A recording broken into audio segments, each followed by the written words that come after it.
One of these days we can say, oh, that Innu woman delivered me. And I wish my daughter, when she's born, I wish she could say that too, but unfortunately we don't have any Innu midwives at the moment. But in the future, the future mom, when they deliver their babies, hopefully their kids could say that Innu woman delivered me.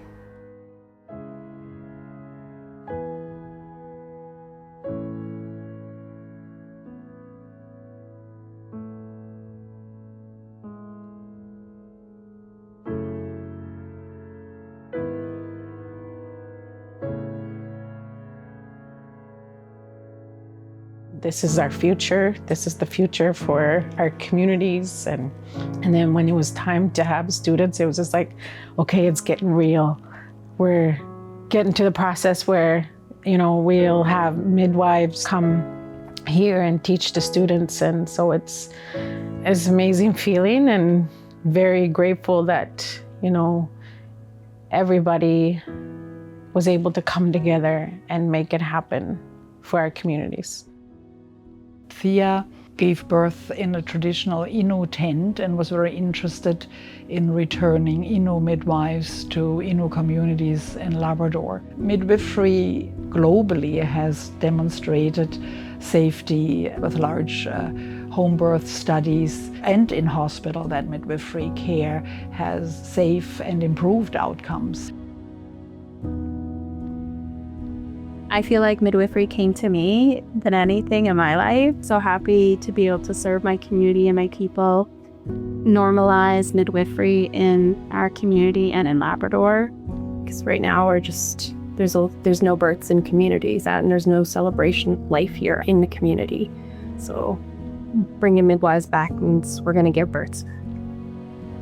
We have an agreement with Memorial University and are really thankful to be utilizing the simulation lab and the support we have received from the staff here. And so it's been a really great opportunity. We typically go once a week here to the sim lab and try to do some simulations and practical learning applications from the theories and the classroom teaching.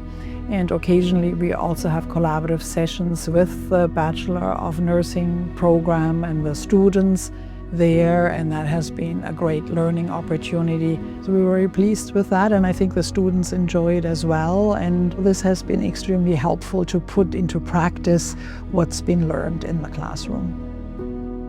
I'd like to see is all these similar programs popping up in communities across Canada. I think every community needs a program like this.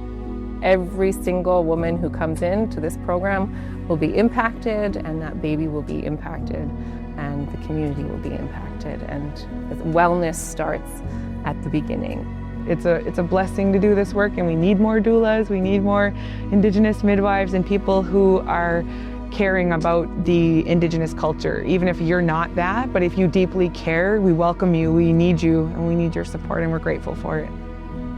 It really does feel like family here, and it's hugging and smiles, and I acknowledge that there are difficulties, but everything is always done with poise and grace and immense passion.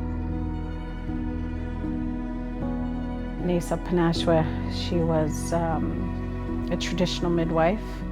She passed away, but she was, at the beginning of this program, she was our big advocate on bringing midwifery back, and we had her speak at information sessions to talk about her experiences and what she remembers when she would catch babies in the country. And one of the people that attended the information sessions said, Nesa delivered me in the country. And I thought that was amazing to have them both in the same room, the traditional midwife and a woman that was delivered by Thea Penashue in the country. And I thought that's a story I think I'll hold on to, that I'll never forget. I always talk about it, and my daughter was born in the tent almost 5 years ago now, and I named her after my great aunt, Thea Penashue. My daughter's name is Nisha as well.